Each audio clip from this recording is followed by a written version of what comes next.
Welcome, guys, to yet another episode of Gearhaus. This is the season finale. It's the last episode this season. Last one of the season. And it almost never happened. I almost missed it. I've driven 3.5 hours non-stop. Nikifinya gari kama ndo wazimu ndio nifike studio leo. Nimefika. Pressure na boost level kama za Alto. Lazima kona angekuwa sahi na speed tickets. Hizi zingekuwa tu zimepile. If this is the first world country, I'd have like 5 speeding tickets today. But nime make it grateful bana. Na tumewaletea the person you guys have been asking for. Yes. The last 3 episodes. 3 episodes. Tunamalizwa.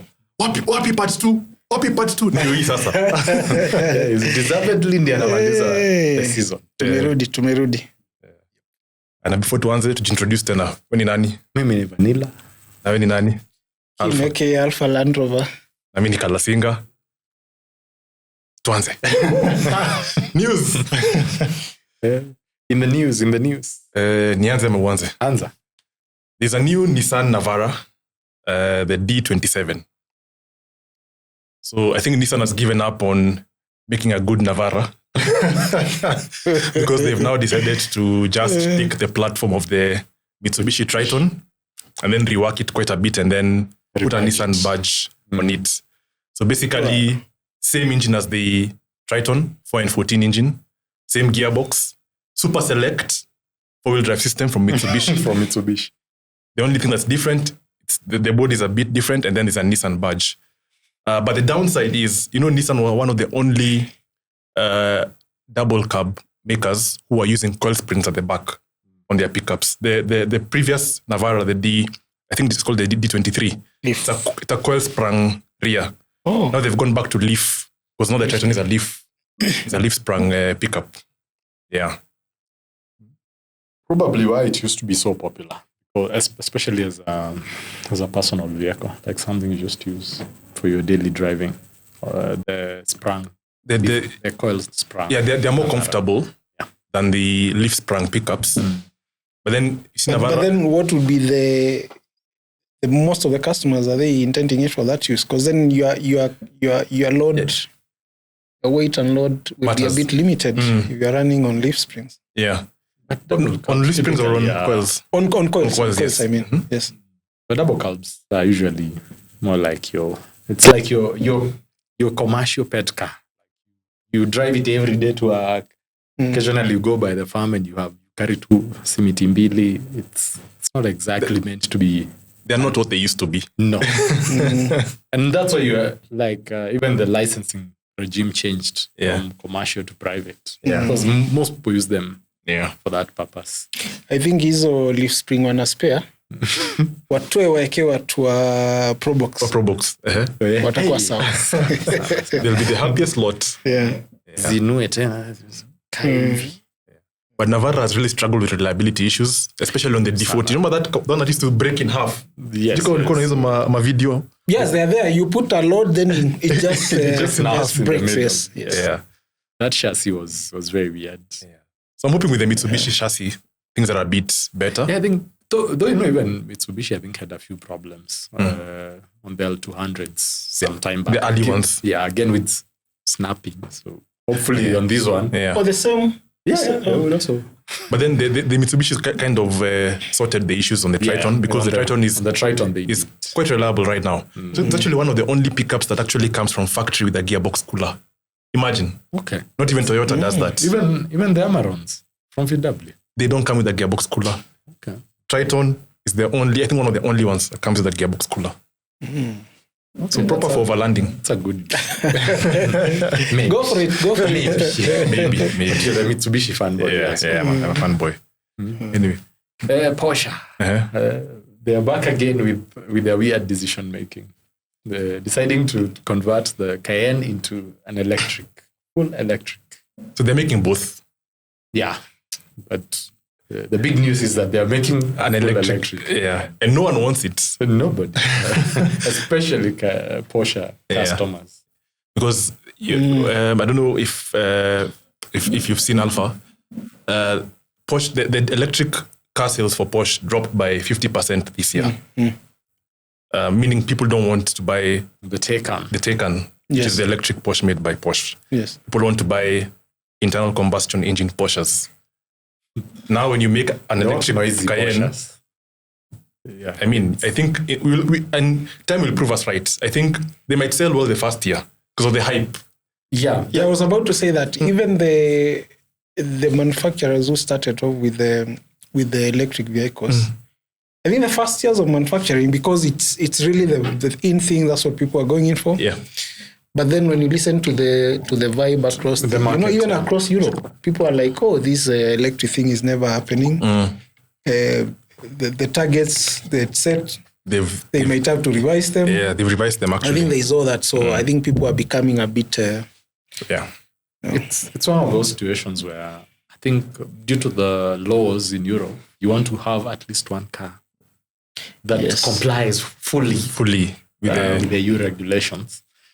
But then at the back of your mind, you still know that this is not what any of the customers want. Yeah. Correct. But just in case these guys, go harm and insist, then at least you had something that you had done. You can say you had something. See, even Toyota have their funny, it's usually called what? The BEV or something. The funny full electric Toyota. So I think it's everyone. You just want to at least have one model, full electric, that complies with the EU, just in case they decide you're not selling if it's not electric. Yeah, because you see, when it comes to emissions, it's normally an average for the manufacturer. Yeah. So you find that they need an electric car to bring down the emissions average. Yeah. So they can continue making cars like the GT3 RS that are high emission cars. Yeah. But then there's been questions around the. I might not be qualified to talk about this, but there have been a lot of questions around whether this electric vibe is really giving, if you calculate the carbon, the emissions and all that, how you are powering whatever you're using to make them, there are a lot of a lot of things that have been put across. Actually, people are saying it's a scam. A scam because the cost of actually doing batteries, the cost of disposing the battery. Of course, they're saying, they can be recycled and all that. But, but even just the cost of getting the ores for batteries. Yeah, that's true. And then even when you go further ahead and ask, what are we charging them with clean power? What power are we measuring in Europe to charge the vehicles? That's a very valid point. Does it make sense? Yeah, it makes sense. That's a very valid point. Most of the power in Europe is nuclear power. So it's not exactly the cleanest power. I mean, it's pretty clean, but it's not. Yeah. So I guess when it comes to this whole green thing, there are a lot of questions. That's why we are green. The other time I was telling you, I met these guys who were doing a Skoda, overlanding on a Skoda.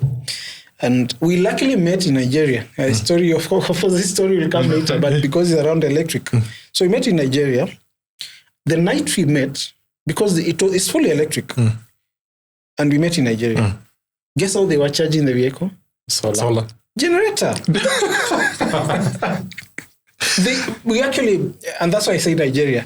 I mean, the bigger part of Nigeria runs on generator. So where we were was a very remote village where we met. And they basically, bigger part of Nigeria, there is power rationing. But where we met, they were actually like, you get power like 2 or 3 hours in the evening. It's switched off. So they actually had to pay the hotel we were staying in to run the generator overnight so that their car can charge and they can be able to drive in the morning. So there you go. Yeah. There you go. Practicality now. Yeah. Yes. It's how else. Talking of Nigeria, last time we were here, we went south. We went south and we went north. Then we went north. Yes.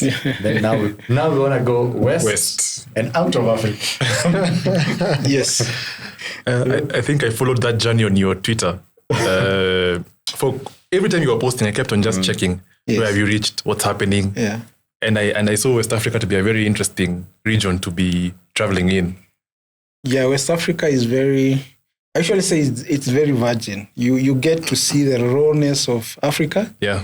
The sub-Saharan Africa is very modernized. Yeah, it's very modernized. Yeah. If you drive from here to South Africa, you kind of like feel you're still in the same region. There's no challenge. There's no the countries are very developed, but West Africa is just another ballgame. I mean, from the The word culture go, is not as diluted as. it's not. Yeah. I mean, you get it in the real sense in West Africa. Yeah. I normally just marvel at the roadside markets selling live animals for sacrifices. I don't know whether you saw that. Yes. Like a python is being sold on the roadside. The way we would sell chicken on the roadside is what they sell in. Yeah. I think I saw that mostly in Gabon. You find guys selling a python by the roadside. Yeah. And when you try to inquire, they tell you it won't even take an hour. It's Quick sell. quick sell, very fast. Yeah. It goes very fast. Is in demand. Yes. But that explains why they don't have wildlife. You know, there's no wildlife in. I actually don't think that even especially crawling things. I don't think you can see anything crawling. You can't see a squirrel crossing the road because they are not there. There are no such things. So you will never see such. But of course they have. I think it's one of the greenest. I don't know whether there's such a word. It's one of the greenest regions I've ever seen. I think when I was driving through that region, then it hit me. We used to learn something to do with the equatorial rainforest. And there was the one rainforest. Then you realize, Allah, this is what it means. The place really, when it's raining, you literally feel like it's raining from the trees because the tree cover is just amazing. Yeah. Proper quite downpours. dense. Yes. Actually, in the news. Actually, just remembered something. This coming Sunday is when F1 is going to US, to Las Vegas. And they've been having insane flooding the last couple of days. So usually the reason they put the Vegas circuit around this time of year is because it's really quite dry in Vegas. So the chances of rain are usually quite low. So because Vegas is pretty much like Westlands. Drainage is an imagination. So kukinyesha, there is nowhere for the water to go. So the last few days, it's been raining like for 3 days straight. Today, is when they normally have FP1. So Yes. I don't know if it will even happen. And practice tomorrow. Because Vegas is actually a street race. But the roads are all flooded, like proper flooding. Yeah. So, he's mentioned the rain thing, and I just thought about it will be an interesting weekend for Formula 1. There's even talk of it getting entirely cancelled because it's too much. But it'll be interesting to watch the drama. Yeah, I know. That would be. I'm a strong proponent of F1 should not be a health and safety exercise. Exactly. You need to see that drama. Because when you're driving at 300 kph, safety is not so much. Okay, drive at 120 there. But then let's see the drama. Spin your cars and let Max win. Yeah, let Max win. Yeah. We want Max to win. And we're back to West Africa. So now, West Africa. Well, you guys decided at some point. He was alone. Actually, now this one, you are alone. No, this one was a solo trip, yes. Yeah. This was a reflection trip. But of course, if you remember from our last discussion episode, this trip we actually planned with Nani, and we planned when we were in we stayed in Egypt. We took some days off Cairo in a place called Ain Sokna. It's around the Red Sea. So that's when we were now reflecting, because Egypt we were shipping back. So that's when we were trying to see, what next? And we had this great idea that there will be World Cup. Again, Rugby World Cup was scheduled to be in France in 2023. And then we thought, it would be nice to have such an excuse to go watch Rugby World Cup in France. In France. Yes. With your trusted defender. Yes. But of course, so years later, I did it alone. Started I left the country in January 2023. Yeah. I think this must have been your longest trip, actually. It's been my longest so far. Yeah. Yes, Yeah. it's been my longest. So you go through UG, DRC. So where did you ship the car to that side of? Did you? I did not ship. He drove. I did You not ship. started again. I drove from Nairobi. All the way to Europe. There's a ferry from Morocco, isn't there? There's a ferry from Morocco, Yeah. but it's what? It's like an hour, an hour 20 minutes, depending on which route you take. Again, there are several routes crossing from Morocco. You might cross from Morocco and you want to go to. Of course, the closest country is Spain, but there are ferries even going to Italy, going to Portugal, but the closest one is Spain. And even Spain has different destination cities or ports. You can decide to go to Gibraltar. Gibraltar is actually what? Is it a UK territory? Whatever, I can't remember. I think it's a UK territory. Yeah, it's one of those. Or you can cross to one of the territories which belong to Spain. So different options. But not before we get to Europe, we're in Africa. You've decided to go. Last time you told us about Mozambique being very dramatic. Yes. Sudan being very dramatic. From my research, I've been told Mauritania is the most dramatic in West Africa. I don't know whether that's true or not, but you'll tell us. So just take us through Uganda, DRC, your journey all the way to... Actually, there was no Uganda. When you did Sudan? I went south.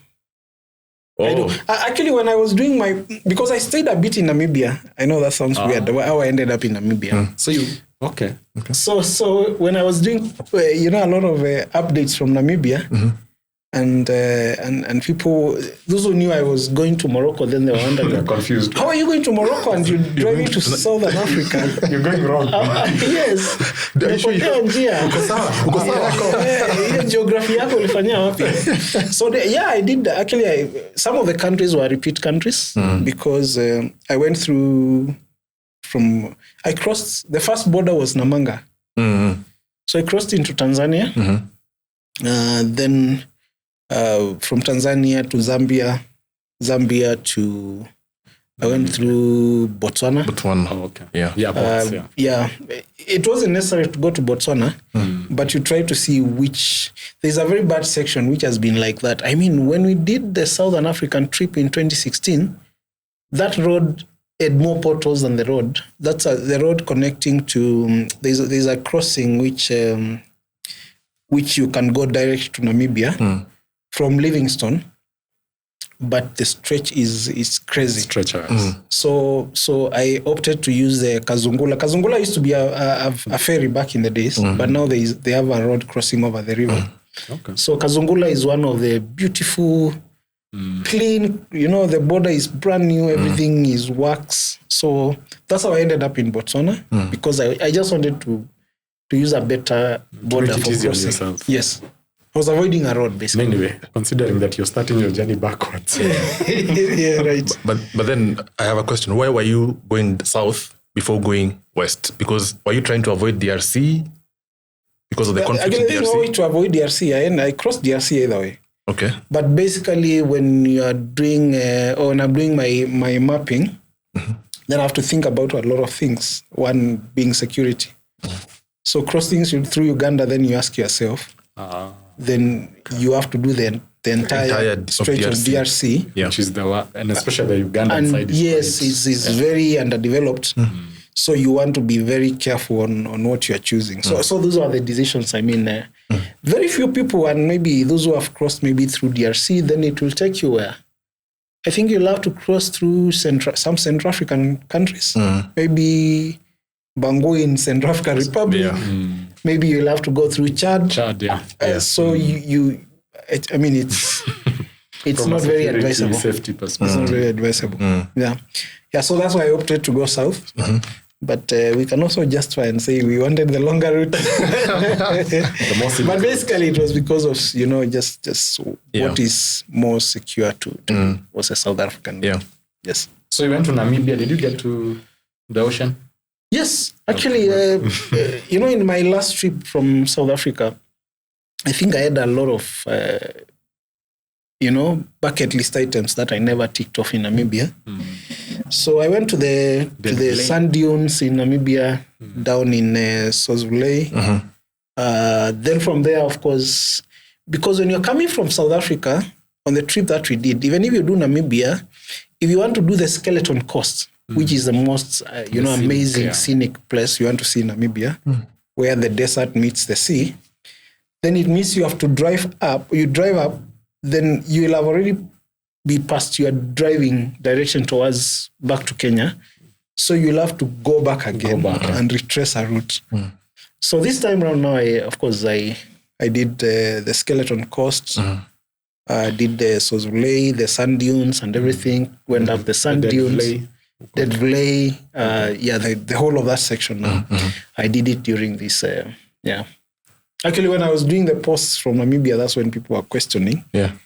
Where are you going? Whether this guy is still heading to Morocco. You meant southwest. Exactly. Yeah, because it's actually southwest. Very southwest. Very much so. Yeah. So then you started going now upwards from Namibia. Yeah, so essentially my trip was like starting in Namibia. Actually, Angola. I've been to Namibia. It's only that I hadn't done some few sections. So my new country was Angola. Angola was the first new country. The first country that I required a visa for. The first country that never spoke a language I understand. But they speak Portuguese. They are Portuguese. Yeah. So it was fast in so many ways. It was also it's not the first country for me to drive on the right side of the road. On the right side of the road. Yeah. You had Mozambique for that. But on this, even the Northern Africa is all on the right. Ethiopia. From Ethiopia is So, but on this trip, it was also the first country to change lanes and go to the other side of the road. It's always very interesting when you're crossing the border. At the gate, it's very confusing. At the gate, it's you're on the left side. On the left side. They open the gate and you have to switch immediately. Because the other guy will be wondering, what are you doing on my lane? So When we visited Ethiopia with this guy, so we were crossing, we're used to crossing the road in Kenya. So you look right, look left, then you cross. So you masomo yuko saidia hapo. Sasa hapo masomo ilikuwa imegeuzwa. So the problem with the Ethiopian side of the border, it's a dual carriage. It's not a single carriage road, it's a dual carriage. So garis zinatoka pande left. Basi tunaangalia pande gani right. We almost limewed by tuk-tuks bana, the two of us. Because you see, we look, there are no vehicles, we start crossing, and then it hits us when we're just about to get into the middle of the road. Oh, wait. We've left the wrong direction. The vehicles are on that side. And they're coming up from our right. So we're like, So we had to actually step back and wait for tuk-tuks to get Yeah. So it's very confusing. Very confusing. Yeah. I must imagine driving is even worse. Because I've never driven on a country that drives on this other side of the road. Actually, it's very interesting. I think our minds are structured in a very interesting way. Actually, surprisingly, when I would fly back home, I would have to remind myself I should now switch directions. Because I usually say in the first 5-10 minutes, it's like second to nature. You are totally okay with it. Okay and used. In such a way that you come back home, or for example, when I crossed from the mainland Europe to the UK, I had to really remind myself, you need to switch back to the left. To the left. Yeah. Because even I did Rwanda, I drove in Rwanda, and generally you just find after a while you get used. You even know how to take the roundabout. Yes. And then you fly back, and then you're confused again. Yeah. Correct, yes. Yeah. Oh, wait. Tumerudi kwetu. Now we are supposed to be on this side. Actually, for a minute, you might find yourself actually driving. You do, yes. Yes. Yeah. And then it clicks, oh, wait. I'm supposed to be on that side of the road. Okay. But I've always wondered, how do you overtake on a single lane, single it's carriage? It's very normal because everyone, see the vehicles, you don't sit on the right. Now you're sitting on the left. No, but then you see. But for him, that's been one of the most, really not most, but it's a challenging bit because then you cannot overtake. You have a very big blind spot. You can't. If you have a co-driver, then it's better. They can check for you and tell you it's clear. It's clear. But if you are alone, the blind spot is so huge, you can't take chances. So sometimes you have to wait for more time or try to monitor when someone is overtaking, then it's clear. But also you have to be, because you can't use them to calculate. Because again, you have to be very careful. Yeah. Okay. So now, Angola. You've gone to, Angola. Angola. Yes, what was the visa process? That was simple. Visa process. I had to process a lot of visas. How many visas did I process back? I think I needed, on this trip, I must have needed 13 visas. Wow. If I remember correctly, it was around 13 visas. I did most of them in Nairobi, where I can, because at least from here you know the language, you find your way around here. But of course, some of them I couldn't through. For Angola, I did the visa from Nairobi. It's actually, I know now it's better. I think there's been a lot of talks and government to government things going on. Actually, I think Angola now, do you get on arrival? No, I think you still process it, but it must be a bit easier, better than what it was before. Yeah, so that one was one of the visas that I needed. I think it's one which I applied first because I was very unclear on how it goes, how long time it will take. You're given a lot of... You actually require to have someone inviting you. Oh, it's a requirement. Yeah. Oh, you can visit. Maybe now it has changed, but when I was doing the trip, it was a requirement, and there is no two way about it. You had to get an invitation. So did you befriend someone on Tinder and decide? On Facebook, you book someone. I had to get an invitation. There are many ways of doing that. I mean, you find a way to... You send one of those weird messages. You know, like those ones you normally get from Nigerians. Yes. My father is a prince in Nigeria. He has left a fortune. He's left a fortune of $50 million. My father was formerly a prince in Angola. And now I'm coming back to redeem my fortune. So if you invite me, we will share the loot. Share the loot. You had to make that such a weird message. Yes. So I had to find a way to get an invitation, which I did. Then I did the visa. I think it took less than 5 or 7 days thereabouts. When I got the visa for Angola, it was like the green light I wanted for the trip to begin. So when I got the visa for Angola, I knew everything else can now work around. From Angola, I think I needed a visa for Congo. You know, there's Congo, what they call Congo DRC. Congo, and there's Congo Zaire. Congo Brazzaville. Yes. Oh, yeah, Zaire is DRC. Yes. Yes, there's Congo Brazzaville. There's Brazzaville. Yes. Which I needed visas for both. Yes. After that, I needed a visa for Gabon. Basically, I needed visas like across the rest. The rest, apart from what? Apart from Ghana. Which other country? I think, Ghana, Togo, you get visa on arrival. Benin, you get visa on arrival. So apart from Benin, Togo, Ghana, I think the rest I needed visas. So it was really a matter of, trying to know, do I get the visa in Nairobi? Do I get the visa en route? Yeah, so did Angola. Beautiful country, of course. Very nice. Spent some time there, went to the desert. The Namib desert actually crosses from... Partially into Angola. Partially into Angola. Angola. I think the Angola one is one of the unexplored regions. And it was one of the best places I think I visited.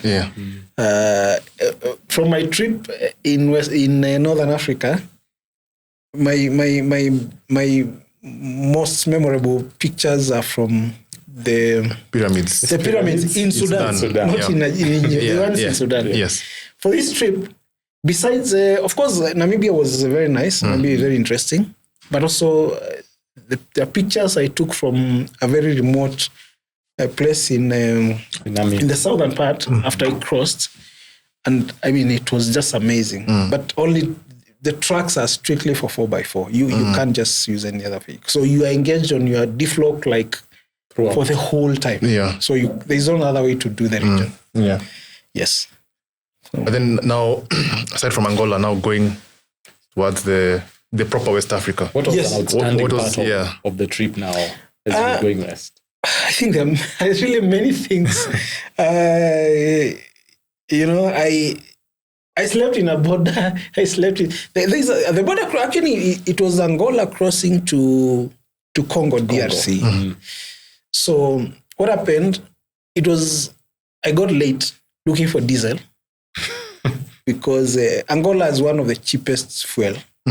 So because Angola fuel is very cheap, people closer to the border on the Congo side cross over to Angola to get all the diesel. To go sell, of course, this is biashara. So when I was approaching the border, I was very kidogo on diesel. So it's a small town called the Baza Congo on the side of Angola. So wacha tutafute diesel.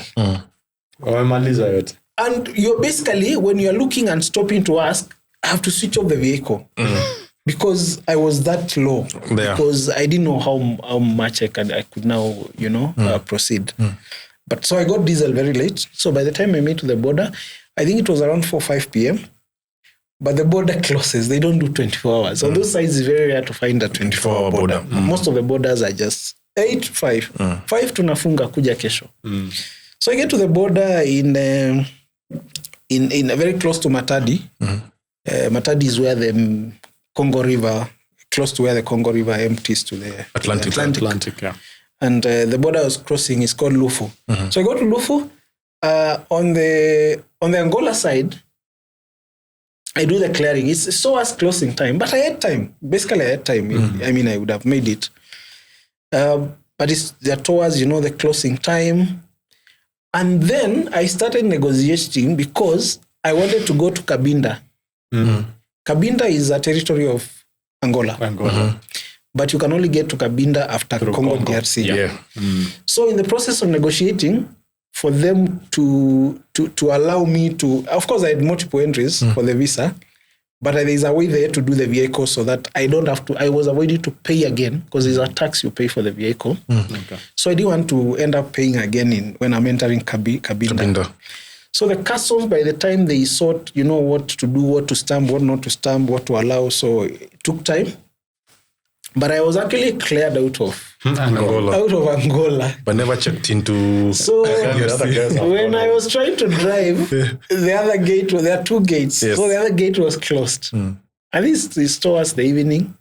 So I came back to the Angola border. Of course, they did not need to clear me back because I was just in their border. I wasn't driving back. But okay, I usually say, I think one of the main things I've learned from this trip, and I've heard this from numerous people who have done similar things, people are extremely kind. And then you get that kindness from people you have never known, people who don't belong to your country or anything. So after I was locked out, guess the guys who are helping me, the customs guys who delayed me. They told me, don't worry, the border is one of the safest places to sleep. So my only word was, where do I find an... I told them, can I sleep in my car? Can I open my tent in the border? They told me, of course. And if you want to use a shower, we will show you, come to our... Because they stay there. They have like staff quarters. Staff quarters, yeah. So, they told me, come to our house. Come if you need anything. You want to come take dinner with us? So very, very, very interesting. People are very kind. So I spent in the border overnight. And, you spend in the border and then you're like, I should wake up very early in the morning and clear and cross. The first one. Yeah. That's the day I woke up late. Because, it's the place is safe. It's nice. Had my dinner, slept in my tent. And the journey continued the next morning into the famous Congo DRC. Yes. Now you've gone into the DRC. How was that like? DRC actually is not... beautiful, of course, because of the massive rainforest. Yes.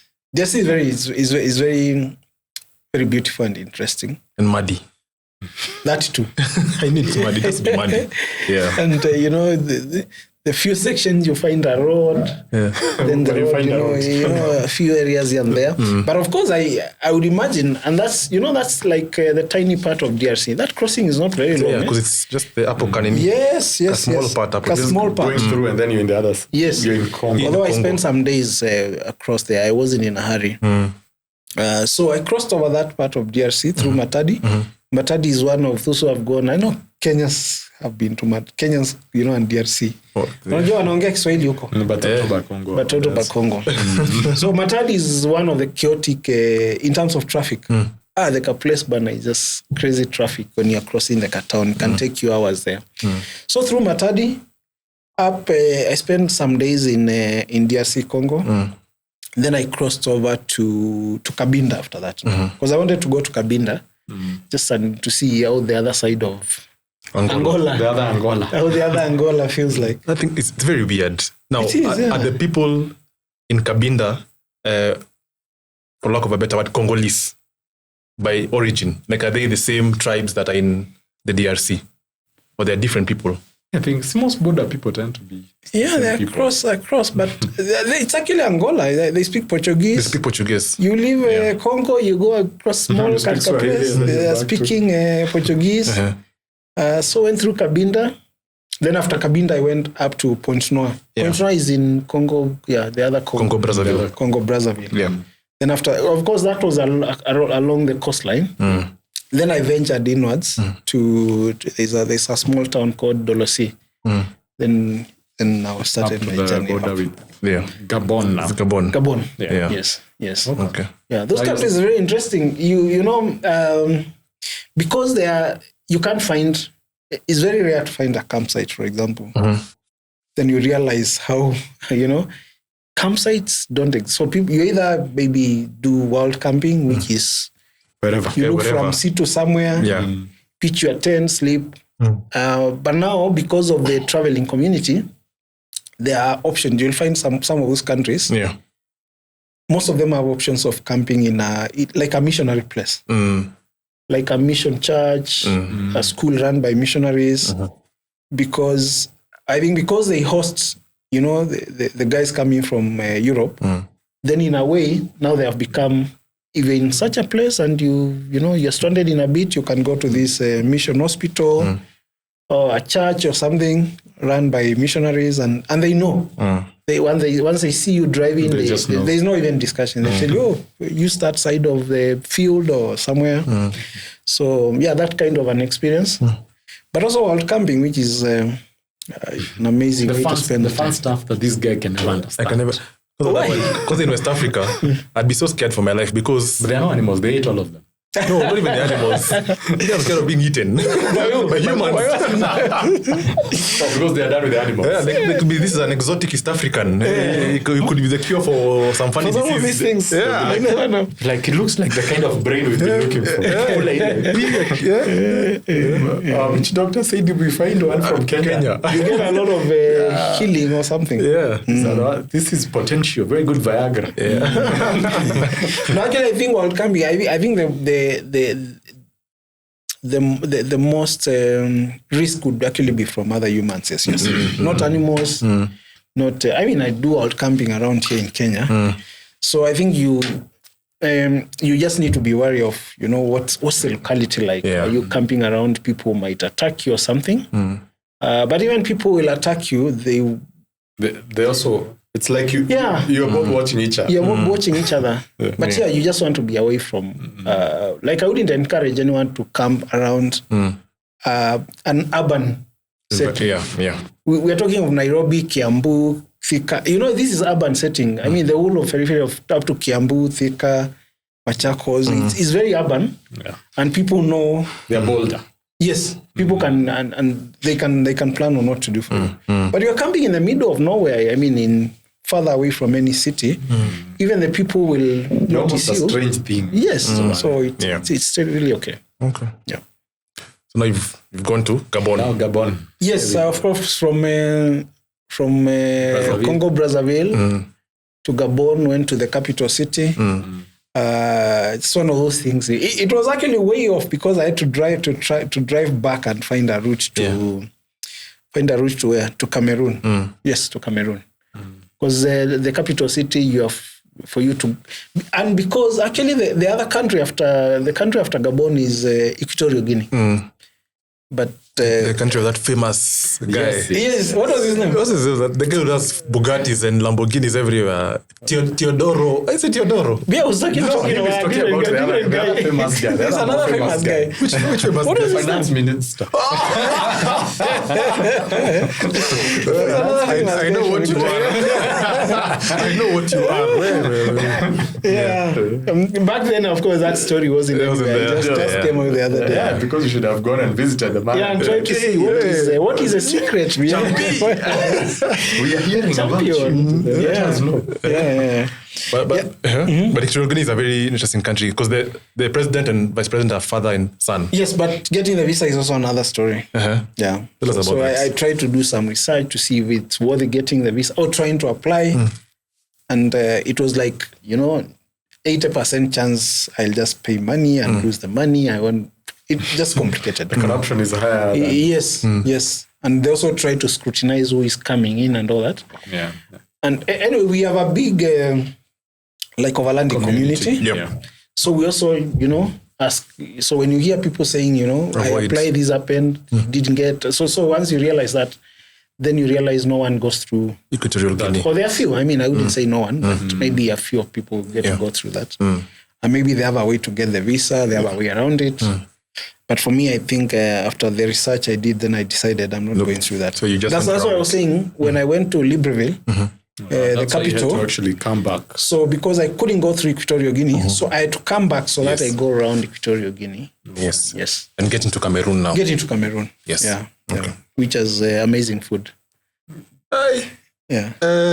What kind of food? Good food starts in West Africa. Actually, Very West good food. Africa, I know, has Our food the is most very flavorful boring. food. It's very good food. Maybe how they make it might not be the... The first place I camped in, so when I was entering Cameroon, this is the other border. It took a lot of time. The guy I found at the border in immigration, not in the customs. So we did a lot of stories with him, but he was not. He was trying to find out where am I going. So in his mind, I could tell he thinks maybe am I a spy? You work for the government. So he had all these questions, and he was trying to find comfort in why are you doing this. And I tell him I'm just traveling. He couldn't agree to that. You cannot just be driving around, just traveling. There is no way. You're loitering. And you see, they are used to seeing, Mzungus coming from the other side. Yes. So he couldn't, So he's a bit confused. Understand. Why are you coming from the wrong side? And where are you going? Why are you doing this? So the why, and it kept me for long trying to get convinced. But of course, later he was he actually even asked. He told me I have to tell him what do I do for life. Do you work? Where do you work? Do you have your business card? I gave him my business card. He wasn't getting convinced. So he just wanted to find, what do you do? Why are you doing this? You can't just be traveling. For what? Why can't you fly? Why? So, out of that, those questions, so got delayed. Yeah. So that's what I was about to say. So when I got delayed, the place I was supposed to go to, which was to be close to an urban center, I couldn't make it. I remember I had lunch at the border, still waiting for these guys to sort my papers. So when I drove from there, I couldn't reach where I was. So I had to do a plan B, and find a place to spend. And that's where I found good Cameroon food. It was what river is that? The river that crosses through Cameroon. I can't remember the name. That's where the river passes through. So I camped by the riverside. It's just a tourist side without any. It's not a hotel. It's it's like a holidays center. So when I camped there, the food I was offered, I stopped cooking because it's affordable. It's good food. Actually, in the morning when I woke, I still have photos for that morning when I woke up. When I'm in my roof tent, I watched through my window. What I saw outside my car was women selling yams. So they cross the river. They harvest them across the river. But this is where they bring them for guys who are going to the market to come and take them, go to the market. So they are crossing all through with the small, those two boats, crossing the bananas, yams, everything, fresh food. And that happens every day in Cameroon. So that's why I'm saying in Cameroon, for example, the food you are eating is most likely been made an hour ago. It's fresh, it's good food, very organic. So is it that, and this is like across the entire country. Now you've started West Africa, so there's some kind of rawness. Yes. In the way guys live in those countries. Yes. You can feel it, you can see it. It just feels nice that even when you're in a city, you can feel the rawness even in a city. You are not seeing a very urbanized thing. You're not seeing the kind of food. The kind of eateries you see in Nairobi, where if you walk outside where we are sitting out here, you'll find a major, eatery which you'd find anywhere in the world. But those countries, just normal restaurant, good food. What is this you're calling good food? I want to know what good food is. Is good food for monkey meat? No, that's what I'm a fan of African food. So I'm also a fan. So you won't find this kind of city fast food and all these kind of things. Okay. You're finding very and it's traditional food, and you can tell it's fresh. Yeah, it's very fresh. It's fresh. It's fresh. Kienyeji. And he was fascinated. That is the African food he's saying that he's a fan of. Kuku kienyeji tu. It's not even tried. Ulinipeleka wapi? Bypass tu. Kuku kienyeji. He's I remember. This is nice. But also you have to be careful when you're ordering because then the diet is vast. Yeah, you want to choose something, this French, that's francophonic African. Yeah. So you have to be sure this French name I'm reading and asking for, you might not be able to pronounce it. So you'll tell the waiter, this one. So you need to be sure what it is. So you have to master a few things. So you have to know a few names for the things you need to ask for. Otherwise you'll eat something you don't know what you're taking. Anyway, as long as it's not dog or human, I'll be fine. Yeah, so when in doubt, of course, when I'm in a place where I'm not sure what it's chicken. So I stick with chicken or fish. Then you are safe. You're safe. Yeah. Fish might be snake, but yeah. Might be. It's white meat, so it works. Okay. Yeah. So now you've gone through Cameroon. Yeah. Next countries. Cameroon is Nigeria. I think I've almost the map of Africa sort of in your head. It's how we cross borders. How was Nigeria? How are Oga brothers? Nigeria, actually, you started by saying Mauritania. I think Nigeria, or maybe it's from the kind of people who are traveling across that route. Yeah. Discussions around that route are always around Nigeria. For every overlander. Yeah. People just are so, careful. Actually, people ship around Nigeria. Most people ship. They avoid Nigeria. It's that serious. Because of how difficult they are. Why? Perception, I think. Of course, they are difficult, but there is a perception of what people talk about and all that. So I know, a lot of in the forums that we're in, they get to in Ghana. No, most of them, they're coming from Europe. Oh yes. So they get to Ghana, somewhere between Ghana, Benin, and Togo, nearest port. They ship to Namibia. Cameroon. Now you don't want to ship across one country. So they just make a decision. Let me just ship to Namibia. Yeah. So you skip all that. But they're doing it because of Nigeria. Because of Nigeria. Yes. What is this perception? Okay, I know Nigerians can be a bit aggressive. Yes. They can be very in your face. I've dealt with Nigerians, man, but yes, what is aggressive? Is it the same perception? It is. It is Nigerians. Of course, it's that, but Europeans get a lot of whether Nigerians are reciprocating the visa issues. I know people who have spent upwards of 1,000 euros to get a visa in Nigeria. Yeah, because of. Again, I don't know how this happens, but it's one of the reasons that most people. But you got your visa from here. I got it from here. I got it from here for Nigeria, and because Nigeria, they are here. Most Kenyans go to Nigeria, so it's not really easy for us. So Nigeria, but getting to Nigeria was the other thing. Actually, that's the other reason most people also ship around that route. There is so I get to Cameroon. In Cameroon, after spending days in the village along this river, the main city, of course, I went to because I was due for service for the vehicle, so I wanted to do service in Yaoundé, in Cameroon, the capital. So a few days later, I'm in Yaoundé. I did my service, stayed in Yaoundé for several days because the garage where I was doing service is a very nice guy. So he also is a host to overlanders. So he'll tell you, if you want, you can pitch you open your tent in the garage. And it's the middle of the city. It's literally in the middle of the city. Pitch there, spend there, whatnot. Whatever days you want, he'll give you access to shower, whatnot. So I stayed in Yaoundé. Then I wanted to go to the western side now. Yaoundé is basically in the middle of the country. Yeah. So I wanted to go to Douala.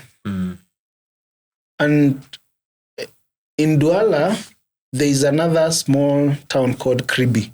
Kribi is an equivalent of what? It's like you want to go to Mombasa, but you want to experience Watamu Malindi kind of vibe. So Kribi is that kind of a coastal town, which is very touristic, very nice. So on my way to Kribi, actually my worst stories for Cameroon were around police. So every police will stop me and say, why are you driving a right-hand drive vehicle in our country? And then the discussion go on and every police stop, I'm stopped, and that's the same. And they're not asking because it's wrong. They know it's borderline, but they want to make something out of you, basically. So, and also my first speeding ticket was in Cameroon. Don't ask me how You managed to speed in a Defender. I knew that question was coming. I wanted to ask you, was the speed limit 30? It's actually this, this long stretch. It's like you're driving from here to Nakuru. And then this stretch, which is just lazy, everyone following each other. Then you see people overtaking and you say, you just overtake. But you can see their speed limit. Actually, they're there. You can see the speed limits. But you're saying, guys are doing past speed limit. I think the limits are like 60 in most sections, 60 kph. So those sections you're overtaking like the others, those others are also stopped. But what you forget, they're in their own country. They know their way around. You're the stranger. So actually, all the way from... Actually, the whole of this trip, I got 2 tickets. I'll tell you where the other one happened. This is the first ticket I got in driving from Yaoundé to Douala. But I was to go through Kribi. Douala was to come later. So I was going to Kribi. So I get the ticket. Then when I diverted, for you to divert to this place called Kribi, you have to divert to leave the main road going to Douala.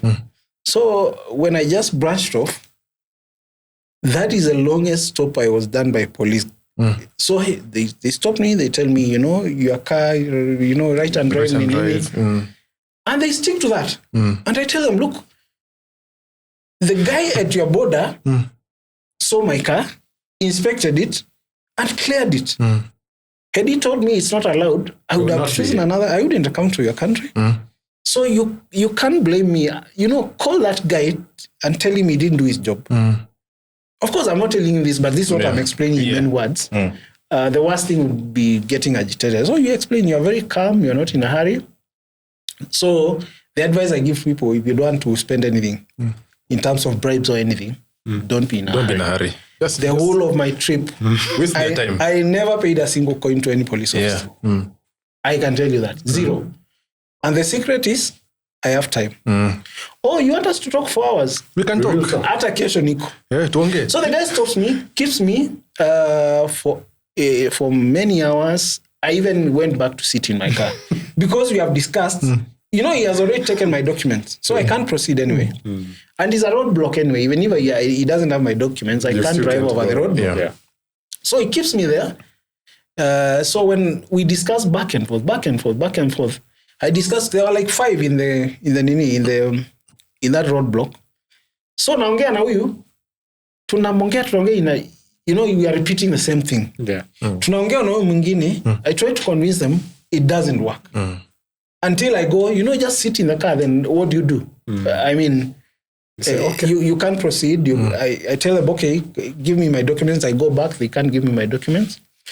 So lunchtime came. And I opened my kitchen to cook lunch.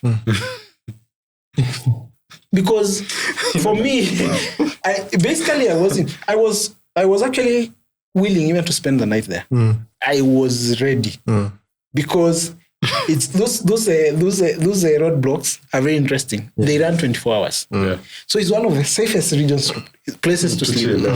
So at 5 p.m. coming, I would have popped up my tent. You have my documents. So what do you want me to do? I'm sleeping. So when they saw me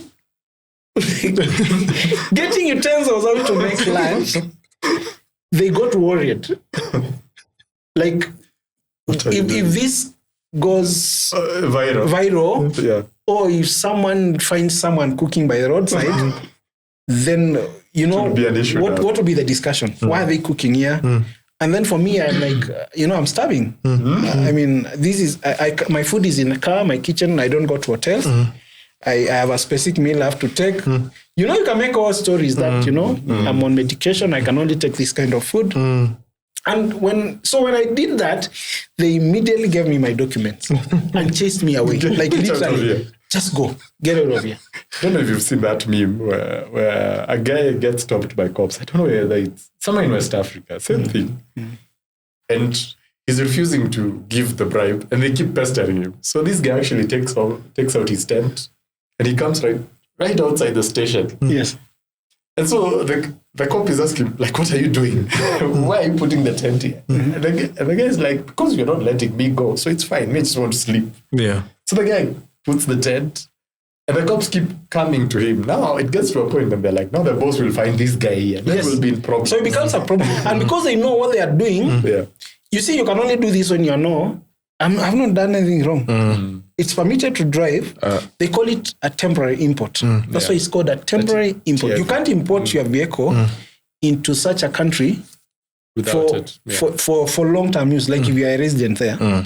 But you can temporarily import a vehicle for a certain period of time. And that's why, by law, you know you're covered. Because that temporary import, I was given at their border to be told, you are allowed to import this vehicle of yours into our country for this period. And it's written and stamped by their own authority. So they can't run away from it. So these guys are trying to enforce something just to, you know, kutengeneza chai kidogo. So when he saw me do that, so of course they waved me off. And when I went to Kribi, I was spending some days in Kribi. And when I was driving back, because I had to pass the same course to go to Douala. So the guys were like, you know, just waving me. They didn't stop me. They could remember me. Just go.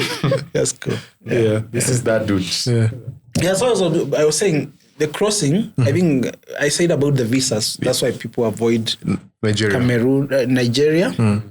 But the other reason is the crossing between Nigeria and Cameroon is the one everyone asks, can my car make it? That's basically a deal breaker for what car you are using, for whether you can make it. How are your driving skills? Are you able to navigate the situation of that road? So that's always a big deal breaker for guys who are traveling that road. Basically a muddy forest. When you plan the trip, if you plan the trip in the rain period, whatever car you're using, you won't cross. You will not. So people always... we even have calendars for rain. You know, when it rains in Cameroon, when it rains in which country. So I had that calendar and I had to master, I can't be in this region over this time. Because then the roads, driving 4x, it doesn't matter, you won't make it. You make it. So there's actually a tarmac road from a town called Buea. Buea is very close to Douala. It's the English, you know, Cameroon is actually English-speaking region. Buea is an English-speaking region. The rest of Cameroon, 80% is French. So this small region, which is English-speaking, borders Nigeria. It borders Nigeria in the province called the Cross River province in Nigeria. Is across there, across the other side. It's very actually from Douala, if you decide to cross through that road, you cross it in a matter of hours. But because of there's been a lot of ethnic cross-border disputes. So basically the government doesn't allow anyone to use that road. Because then anything happens to you, you're a tourist, it becomes another whole continental debate. So they'll turn you away if you... Actually, if you try, they'll even turn you away. It's a tarmac road, they'll tell you, we cannot allow you. The locals do it. If you're tourists, they will not allow you. So from this place where I'm very close to Nigeria, so I had to do a detour again to the other side of Cameroon, like going towards the northern side of Cameroon. There's a town called Bofasam. Bofasam crosses you to Nigeria also. But that's the section people run away from.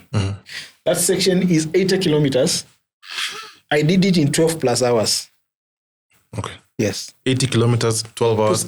I covered 80 kilometers in more than 12 hours. Dry season. And yes, dry season. Yes. And that's a crossing only. Before the crossing, This way, when you're doing the Douala to that place so that you plan the crossing, even that section is another nightmare. But the main one is the crossing from the borders section, which is around 80 kilometers. For me, it took me 12 hours.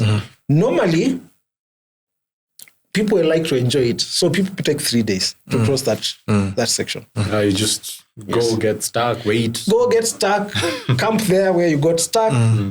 Wake up tomorrow when you're fresh, try driving again, cover another 20 kilometers, camp. Especially if you're driving a two-wheel, then you need to allocate around 3 days. I know, the people we met on the road, they would plan for like 3 days. I did in 1 day, but I had to do from early morning, like 6 a.m. I was out of where I was staying. I arrived at my other side where I had booked to stay, like 7 p.m. thereabouts. And I can imagine this time you're driving with a diff-lock. Throughout. Because these rivers, rocks, all kind of situations. But it's beautiful. It's just because it's very hilly. So it's mountains and valleys. You're crossing rivers, river rocks and everything. So yeah, it's a very sketchy section. It's like the Darien Gap of Africa at this point. Yes, sort of. But now Africa is changing now. I for example, I know that some of the countries I had to go to their embassies to apply visas. Now you can get them online. I know that section which I'm talking about, Nigeria, Cameroon. Now people are being allowed to cross with it on the tarmac side, but with military escort. The few I've watched in the past few days, they are doing the military escort at night. Why? I don't know why they're doing it at night. So now things are a bit, changing a bit. Okay. So Nigeria, here we come. You had a Nigerian prince waiting for you? Nigeria is it's one of those countries where, as you're saying, people are very aggressive. But I think that's their nature. But now, when I look back, I'm like, I should have spent more time in Nigeria. It's just nice. It's especially if we are used to a bit of chaos. of this country of ours, it's also a chaotic one. You can survive. Then another level of chaos. You can survive. Yeah. So I crossed in Nigeria. Because I went up to cross through that northern border. Then went down to Enugu, down to Benin City, then naming for Lagos. Of course, I never went through Lagos City itself. I avoided Lagos like never. You didn't want to get stuck for Lagos, no. You've seen traffic for 2 days. Yeah. But Nigeria, you find traffic anywhere. When I was crossing, because at some point you cross the Niger River, because Niger cuts from Nigeria, it cuts through all those countries. Yeah. That bridge, unaonanga ile Google inakwambia expected time of arrival in where I was going. To show me expected arrival in like 2 hours. That changed to 6 hours. Because of a bridge, which is 200 meters crossing. It was chock-block. Like, I could take pictures inside my car with my AC window. And because the place is so chaotic, sometimes I would open the AC, then you look at the people outside, you decide, and it's crowded. Yeah. What's the example I can compare with here? A place which is like a market place. Gikomba. Yeah. So assuming Gikomba is a crossing, you're crossing a Nani bridge. Yeah. Everyone is on foot. The few of you are on the road, you're all stuck. So you open this window and the characters you are seeing, you roll it up. Yeah. The heat. Man. Yeah. Yeah. Nigeria always seems hot, even in the movies. It is. It is. I think those countries, because of the exterior. Yes. It's very actually, it's humid. The humidity is so much, so high. So I'd open the window. That's my AC. Nachapa na pepo kidogo narudisha tena juu. Trying to balance things. Because it's like a marketplace, that bridge crossing. It's called on Tisha or Nisha, something like that. The bridge crossing. So anyway, get myself to Benin City, cross to Lagos. And Nigeria again is the only country I did not camp. People try to camp, but you slept in hotels throughout. I slept in a hotel or guest house or something. Actually, interestingly, most hotels you're sleeping in, the way here you napigianga hotel ukibook, what do you ask? What unaulizanga kama wako nayo mostly? Do you have any rooms available? Ama? Yes, and bed and breakfast. And Wi-Fi. And Wi-Fi. Nigeria upiga simu, you ask whether they have generator at night. Kuna generator? That's the question you ask. Yeah. Because those are, so you call, try to book.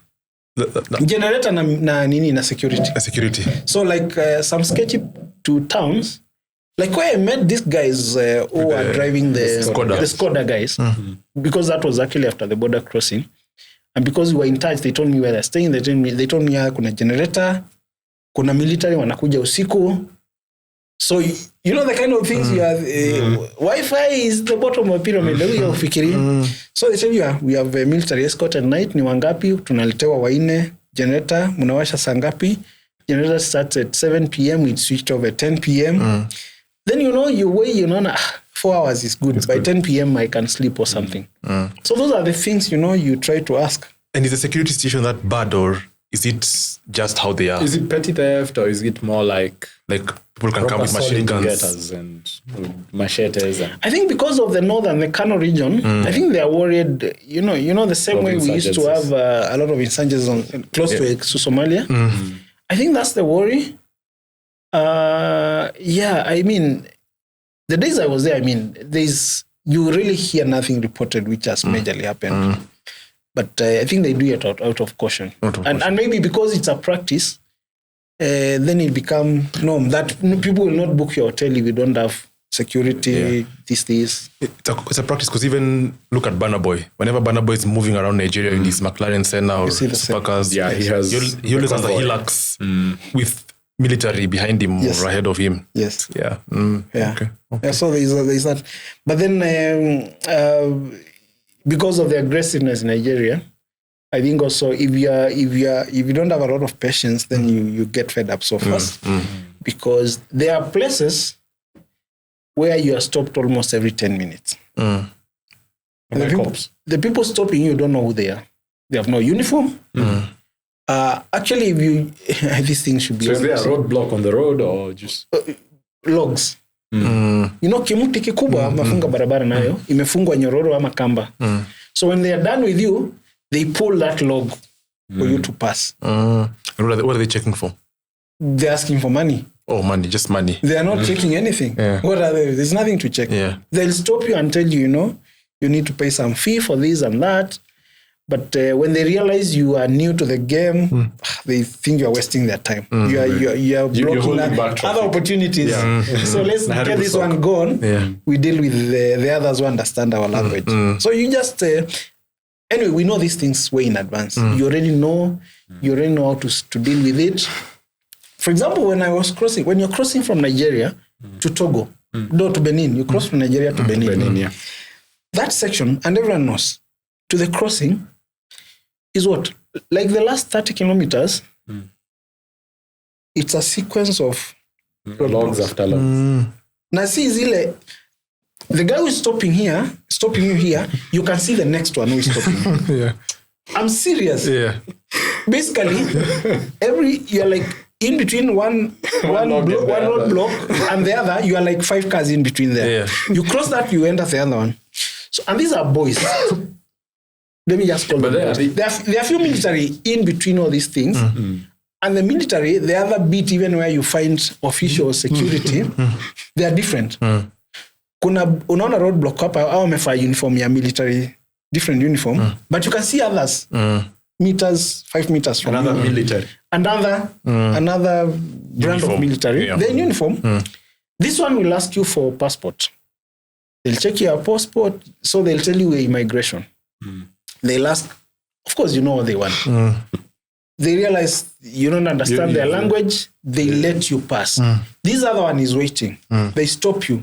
They ask you for your car documents. They tell you you're from customs. So it's back and the last 30 kilometers or so. So you spend the day doing that. So then you're told the tricks. So you're told the trick is the car ahead of you, just keep bumper to bumper, keep moving. Don't allow, when you allow a space, you'll be stopped. So if he moves, move. Just move with him.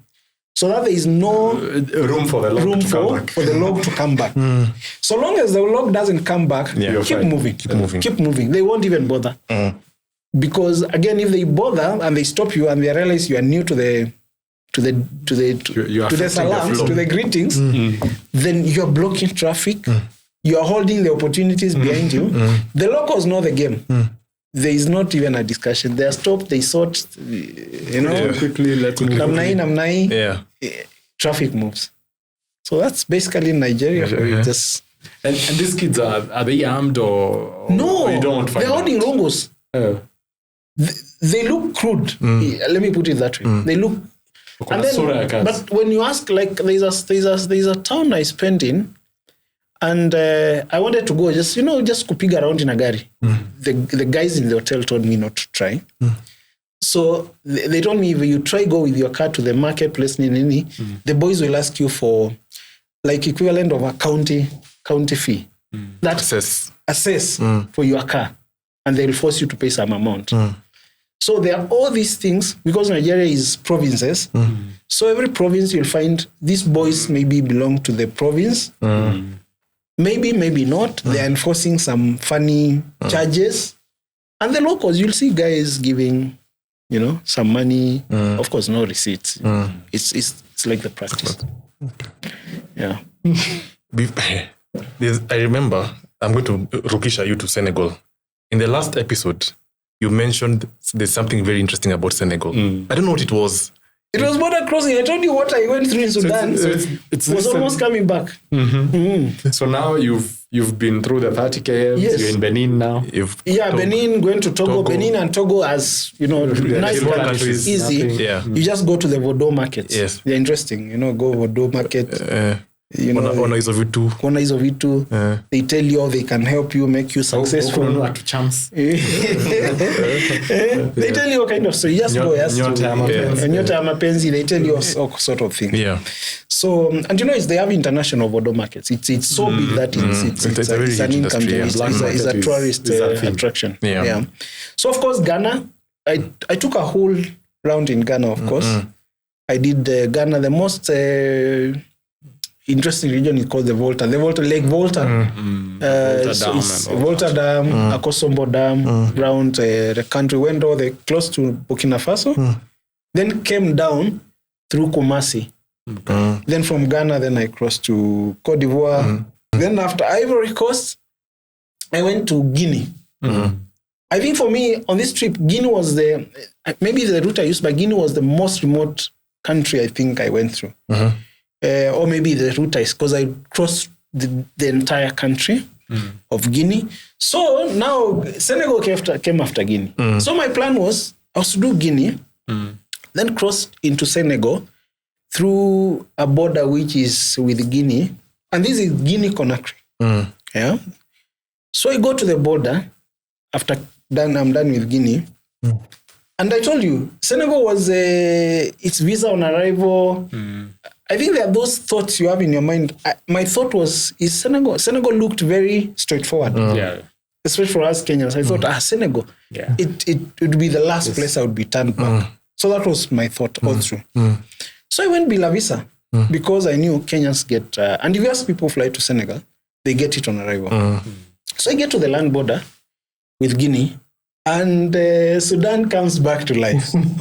I'm told, boss, you can't go to Senegal without a visa. Then I'm like, what? And they give me, you are given options. You told you want to get a visa? Drive back to Conakry. Conakry is the capital of Guinea. So they have an embassy. Senegal, of course, neighboring countries all have just the same way we have an embassy in Tanzania, because we are neighboring countries. So they tell me, drive to Conakry. That country is so remote.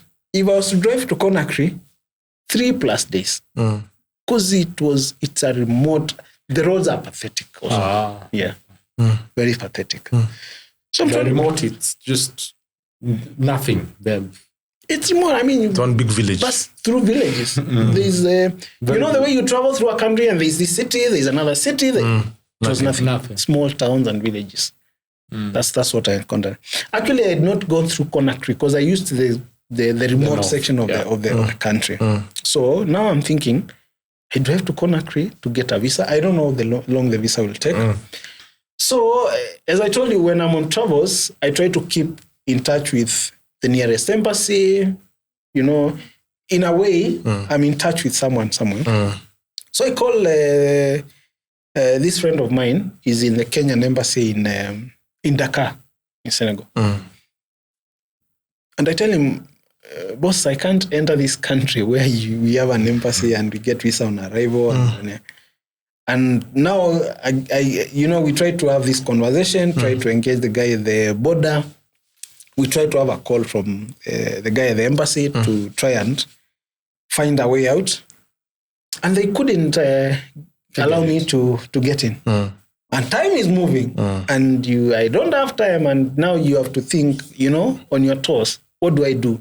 What do I need to do? Either way, once they have that conversation with this from the embassy, so it's government to government, and even the embassy guy tells you, I have tried, it won't work. Find a way out. But then he tells me, instead of going to Conakry, go to Guinea-Bissau. This is another country now. My plan wasn't, Guinea-Bissau was never in the plan for me. I wanted to bypass it. So Guinea-Bissau is up north. It's actually, because I'm sort of in the inland where Guinea is. Guinea-Bissau now is bordering the coastline. Yeah. So I'm like diverting to go towards the coastline to go to Guinea-Bissau. So I decided, instead of wasting too much time, it's early in the day, let me head to the border with Guinea, from Guinea to Guinea-Bissau, Guinea-Conakry to Guinea-Bissau. Barabara, nayo? Non-existent. But the border wasn't far. It's like 50 kilometers away.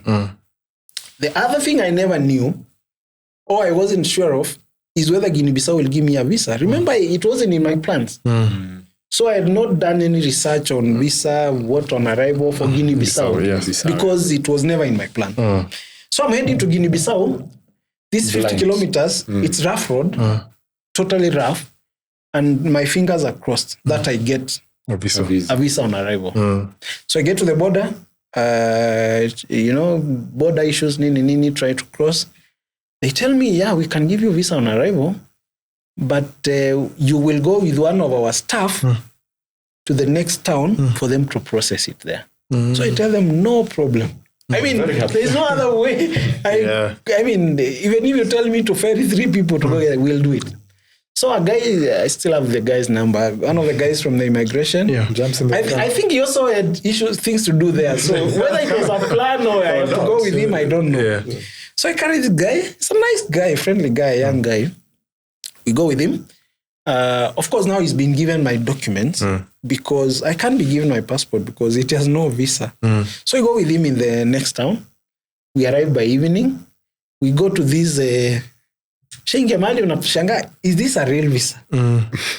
Ikaandikwa na kalamu with a very nice handwriting. It's like choreographed. I still have it in my passport. Those things look very interesting when you look at them. And you're wondering, is this... you are not used to a visa being written by pen, a blue pen to make it worse. So we go to this building. He calls a guy from somewhere, comes opening a building which looks like it doesn't exist. These old government buildings, it has no one. So he basically, the mzee comes with a key, opens, tells me how much it is for the visa. Are you ready to pay for this? Of course, yes. I pay. He writes the visa, anakata kwa hiyo note. Ni kama kitabu ya nini? Ya receipt. He writes the visa, akaikata, akaeka glue, akastamp, akaeka kwa passport, na akastamp. I paid the guy, and that was it.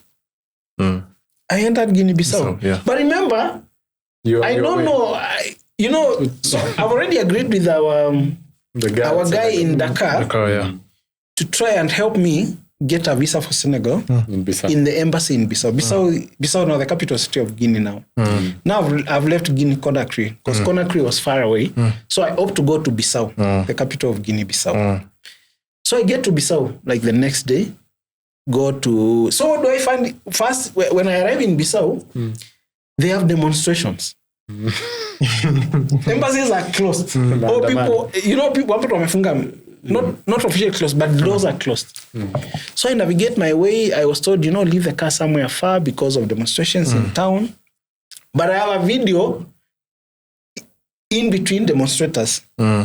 Unaona ile wamejaza barabara hii pande na hii pande. And you're in there. And I'm in between. So what do? You take evidence. That's you enjoy the moment. Yeah. But they were peaceful. They were caught na masufuria kwa we had that here in Nairobi. So kwa masufuria. So so that video you just hear sufuria swinging. So this demo was very interesting again. So the demo was it was like arranged. So spontaneously at 1 p.m. everyone came out of their houses with sufurias. And me, I'm on the road going to the embassy to sort a visa. So anyway, visa issue back and forth.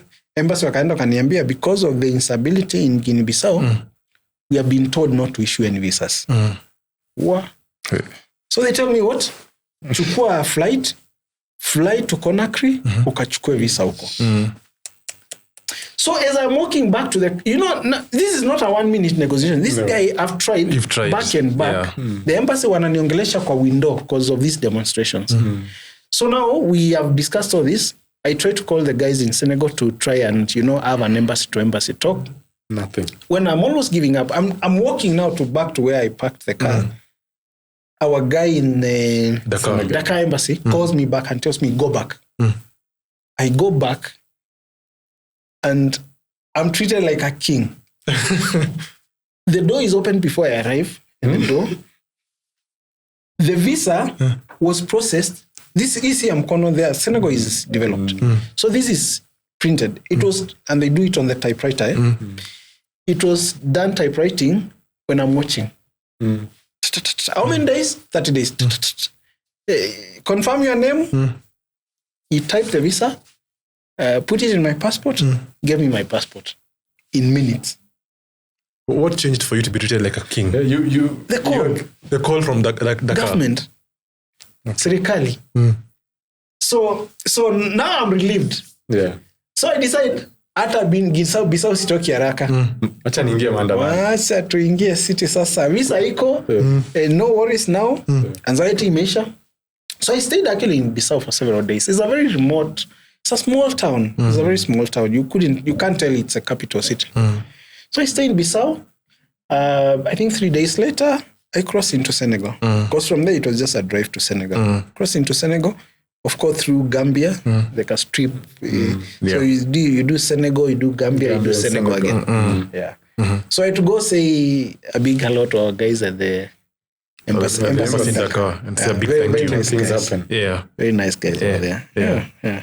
So, of course, as you're crossing this section now, Sahara is just welcoming. Once you cross that strip of Gambia, actually, once you cross the Gambia, and you're entering the other section of Senegal, then Sahara. Everything just changes. From green to desert. To sand and just a lot of sun immediately. Yeah. So it was time to prepare to cross the Sahara. Yeah. And that's the point you now went into, is it Mauritania or Morocco? Mauritania. From Senegal, you go to Mauritania. Yeah, Mauritania. The last town, of course, I spent time in Dakar. I went to the small island, it's called what? It's a small island in Dakar. It's very renowned because it's very historical in terms of, independence and what's the name of that island? I can't remember the island, but it's a very nice. I know what you're talking about. Yeah, so Senegal then now is preparing for crossing the desert. The desert, as I told you, the one thing you're allowed to carry, if you can't carry food, carry water. Yeah. So fridge yangu ilikuwa nimebeba maji. Ni kama na export maji nipeleke Europe. So Senegal, of course, the last town in Senegal as you cross to Mauritania is called St. Louis. St. Louis is a decent town. You go a nice supermarket. Senegal is really good. It's developed.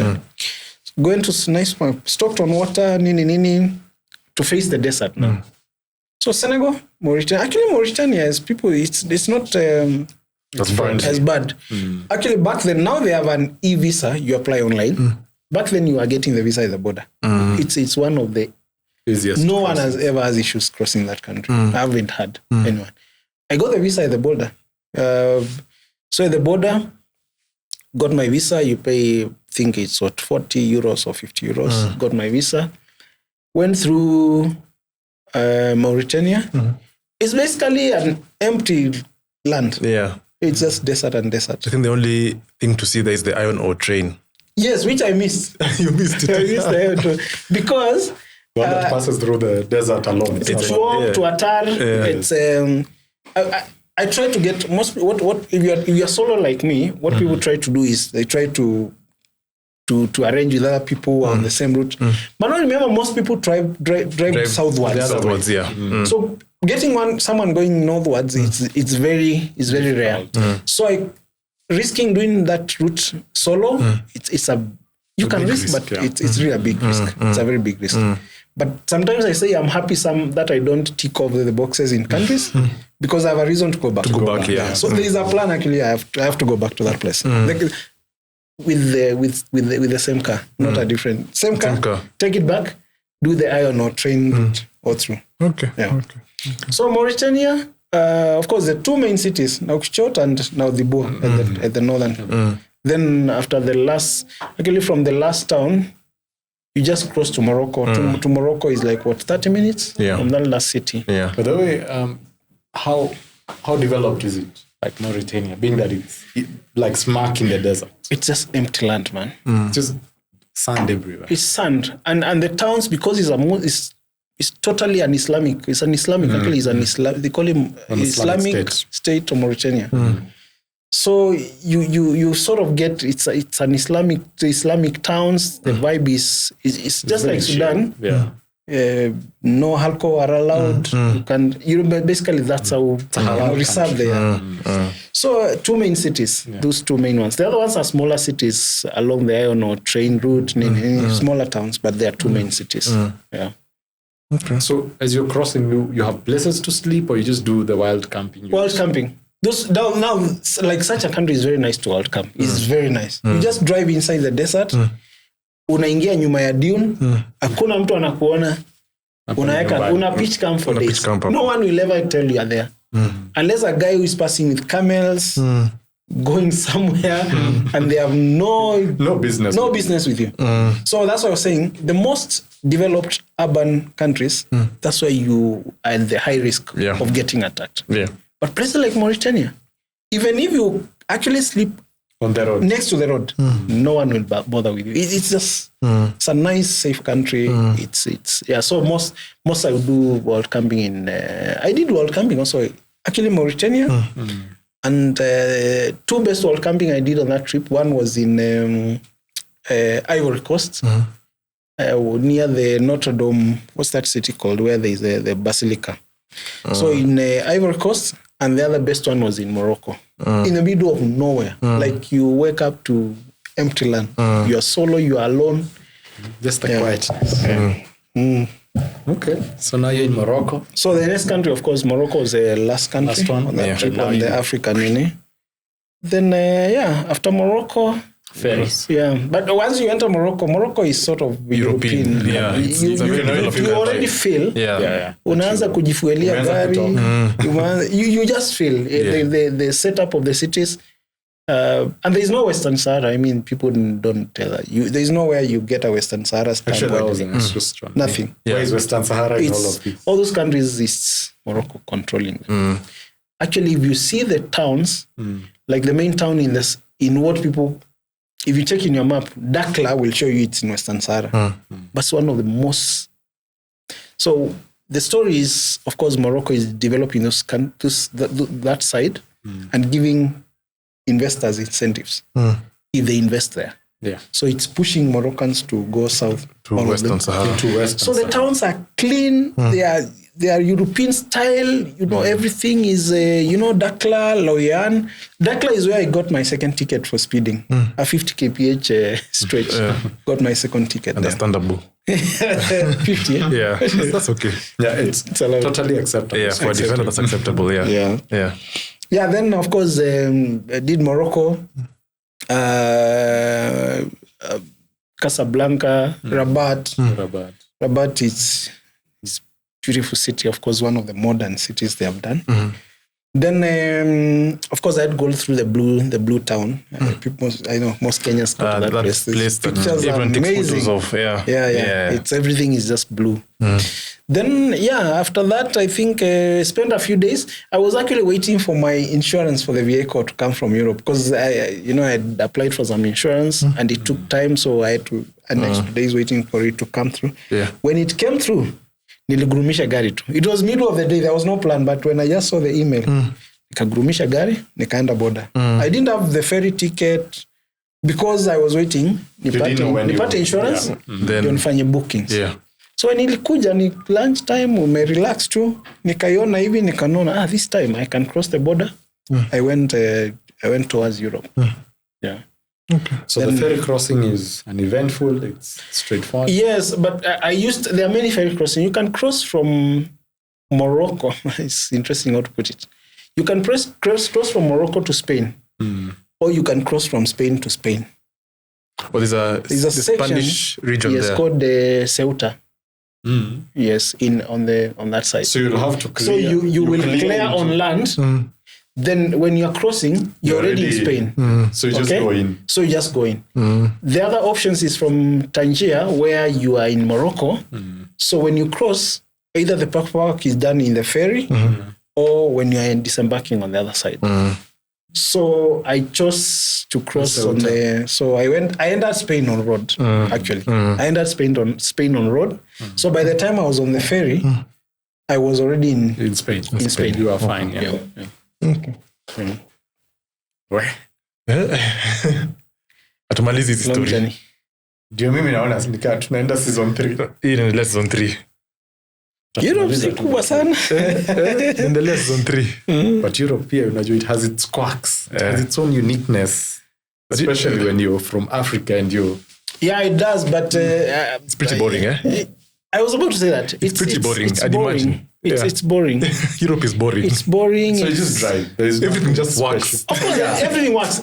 Yes, everything works. So everything. There's no real anything any drama or anything. It's good, but of course, in terms of places to see, I mean, I spent days and days in Norway, for example. I think that was my main highlight. Of course, I went to the UK in the same trip.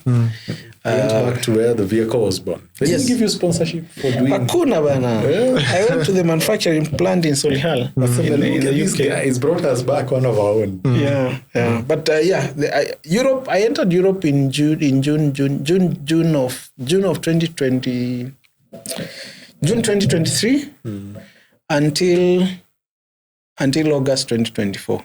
So over a year. You in Europe? Yeah, traveling back and forth. Of course, I would fly back to Kenya, do business. But the car was in Europe for more than a year. Yeah. Okay. So there are no specific highlights for the trip on road in Europe? No, I think Europe is, there are so many, places and things to see in Europe. Yeah. Basically, I was aiming to go to Nordkapp, the northern part of mainland Europe. Norway. So, of course, the route was through. So I got to Spain. Then I went to Portugal. After Portugal, I went to France. So France was like my anchor point. Anytime I would want to plan and start again, and I would try and get around to France because it's very central. You easily get options for flights back home. So and because it's central, it would give me an option of when I get back, then where am I heading next? And I would plan from that central point. So from France to Belgium, Netherlands to Germany. Germany, then I went to Denmark, from Denmark to Sweden. Of course, through what's the name of that bridge? It's some those Swedish, Danish words. So I crossed through that bridge and the tunnel. Yeah, from Sweden, then I would drove to Oslo. That's in Norway. Oslo is not the southernmost. So when I crossed to Oslo, I went south. I really wanted to have a look at Norway, and it's just it's for me, it was like the highlight. So went southwards, then started after hitting the south, then I drove north. I'd done a bit of other trips in the past in Sweden. So the option was either to do Sweden or to do Norway. Then I said, I've done the northern part of Sweden. Mm-hmm. So I chose to do Norway. Up again, did the highlights are very interesting. So I did the longest road tunnel in the world. The one that was opened recently. Yes, in Norway, it's 25 kilometers in a tunnel. You have roundabouts. They have put like disco lights to make you to keep you alert. Yeah. They have side bays. If you want to take a rest, you pull on the side in the tunnel, take a seat, relax, whatever. Yeah. So you're 25 kilometers entire. And in those tunnels, your network kupotea. So you are bila network. Hata map inazima because it can't figure out where you are. Anyway, so kwa tunnel, then of course you get to us. There's a city called Bordeaux. Then I crossed to the most famous part of Norway called the Lofoten Islands. So I went to Lofoten. Then from Lofoten now, I went up towards Nordkapp. I was in Nordkapp on 15th of September. Those places, you are told it's summer, but summer becomes winter in minutes. Then becomes summer again, then becomes spring. So they say you witness all the 4 seasons in one day. So I was there on 12th. Boss, the cold. Wow. Everyone is, of course you're prepared, but your body is not used to some of these things. Yeah. So, and in Nordkapp, is the point where everyone goes. So they have made a big field for campers. So that day was like 100 vehicles. Everyone is packed, just vibes, watching sunset. So I spent 2 nights there, surviving the cold, then starting driving downwards. So driving down, now I had the option now go through Sweden, but I chose to go through Finland. So, but the coldest part of that trip was actually in Finland. I think the time it hit below zero, and there's no way I could survive in the car. So I had to get a hotel. I think 1 or 2 nights. I got the hotel not because I wanted, but the cold, there's no way. Like I imagine when your car doesn't have a heater. So like when you're driving, you're actually freezing. Yes, gloves but at least when you're driving, it's because of the heat from the engine, the gearbox. It's a bit warmer. Oh, okay. But sleeping in the car, you can't. It's totally freezing. Yeah. So drove through Finland. From Finland, the Baltics of the Latvia, Lithuania, and Estonia. It's one of the amazing places. Yeah, Estonia, those 3 countries, spent some time there. Then after that, you cross into Poland. So from Poland, the other countries were again a repeat. So I went to Germany because there was a Land Rover event in Germany I was attending. So I attended the Land Rover event in Germany. Then I wanted to go for, remember, tulikuwa tunaenda Rugby World Cup. So I went for the Rugby World Cup in France now. So I went for the Rugby World Cup. Then in the same time, I crossed to the UK. That's around October. Yeah. I crossed to the UK. And you ended your trip in UK? Yeah. You ended your trip in the UK? No, in the UK, of course, I went up to Scotland, came back again, and took the ferry again and crossed back to France. There are 2 shots. You didn't get a shot with Stonehenge and the other one with the Northern Lights. Like, actually, in Norway, that's why you try to survive those cold nights. For the Northern Lights. Because the Northern Lights are everyday affair. We even went out for a shoot, but I went for the shoot in Finland. Okay. In the middle of the night. So if you're strong enough for the cold, unabeba camera, carry your stand, munaenda kushoot. So I went for a shoot in Finland for Northern Lights. They're like everyday affair. So, people try to balance. If you go in the middle of summer, which is June through August, you are very unlikely to see Northern Lights. But if you go in September, October, just before winter, it's not even a matter of dressing. It's every day. It's every day. It's just how strong they are. Like the ones in Finland, they were so strong that the blue and the colors, they light even to the ground. Because it's very strong. Because that time towards October, then it becomes more brighter and brighter. Yeah, so Northern Lights, of course, was just a daily affair. Okay. So I was saying after the UK, I crossed back to France again and did Eastern Europe. Eastern Europe. Yes. Because then I went through Austria, Then from Austria, I went up to Hungary. Then came down through Slovakia and Czech, and now went to the east side of Croatia. Then from Croatia, turned back again, crossed to Italy. Then Italy is where now I had to take a ferry to cross to Greece, because there are countries between Croatia and Greece that are not Schengen, and I had to apply for individual visas. So I just decided, let me take a ferry, cross over to Greece. So Greece, of course, very ancient. If you've been to Egypt and you love the things, Greece is like, the epitome of that. Colosseum. Yes. The Colosseum is in Italy. Yeah. So, went to all those, scenic and beautiful places that we, So I shipped back from Greece. Okay. The trip ended in Greece, in Athens. Oh. So that was in, June of 2024. Yeah. Yes. All right. Yeah. It's a story. You've traveled, man. Across I think the world. imebaki Asia. There are many places remaining, so we're trying to see what's next. Asia, South America, North America, Russia, Australia, Russia. Because Australia would be interesting when you do the off-road trucks. Yes. But that you probably need to get a lift, big tires, because the 4x4s, they're actually very big 4x4s. So they spoiled all the trucks basically. Yeah. Because of using big tires and proper 4x4s. Yeah. No, I mean, normally you can't cover everything. So you are like some places you select where you want touch kidogo. You're like, how did I not go to Iceland, for example? You don't want to find a way to Greenland. To go to Iceland and travel there. Yeah. I told you Mauritania have places I'm like, I need to go back and do the iron train, route. So many things to do, of course. Thanks. Na sasa, mko na chance ya kwenda at least Ethiopia. Yes. By road. Yes. At least mfike Ethiopia, muingie hapo muone. With your small cars. You can touch the blue taxis. Mukule Injera. Genuine, legit. Na coffee. Proper coffee. Coffee. I mean, it could be the journey, the first step into the journey of now traveling across the world in your car. Yes. So join us.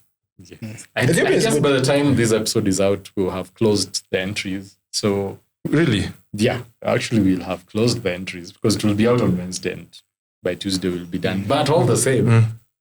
And the road is superb, I mean. Yeah. It's basically nice. For every kind of... For every kind, yeah. So, Mazet, thank you, Alpha. Thank you. It's been amazing. It's been amazing. Yeah. Hey, this is one of those episodes where we've been fought proper. I don't think we've had another guest who people have been so eagerly waiting. It's good to be here with you guys. We were supposed to come the following week. Then we made changes, and then two other guests came in between. Yes. So every episode we upload on the comments, they're always waiting. What's the Alpha? This one? Well, it's such a it's quite a long trip. So sometimes it's hard to cover everything. Detail. Yeah. But I usually say when you keep telling the stories. You remember things that, only you can, those things you can actually picture how it was looking, you can basically draw out the memories come back. Yes, the memories come back afresh. Yeah. It's actually the fun of just being on the road. There's stuff which you only get to enjoy when driving, vis-a-vis when you're in like a tour van or something. True. Thanks, Bana. You've had a very vivid explanation of your trips. I mean, I think the audience will be quite excited to actually, someone even commented and said they feel like they are in the journey with you. So I'm sure. I'm happy to hear that. Yeah. So that this being a journey that actually happened over a year ago. Yeah. Now you've brought them back on an entire trip. Yeah. Yes. Yeah. This has been amazing. Thank you. Anyway, guys, that is it. This is the last episode for this season. We are closing the season here, but we'll be back maybe in January or February. We'll January. But then in between we'll have a video. Small touch-ups. Yeah, small touch things here and there. So we won't be quiet. Yeah. So come for the drive. Enjoy the drive. Subscribe. Subscribe. Merry Christmas. or subscribe. Tutaambia. Koja. Tuambie Merry Christmas. Sawa, Merry. Subscribe. Nini nyingine? Tap. Nyingine. Share. Like. Hivyo. Comment. Follow Alpha Land Rover. Yes, please do. And by the way, we'll do a shout out to the top 3 commenters for this season on this video. So as it's going out, the guys who've been the biggest fans, wale wame comment the most, actually put your names in there. We actually read, I think, every comment. We read most of actually every comment. Thanks, guys. Been a good season. We'll see you in the next one. In the next season, ama hapo katikati. We out. Kim. Cheers. Mwambie kwaheri. Kwaherini sana. Tuonane kwa barabara. We'll be on the road soon. Yeah. Something is cooking.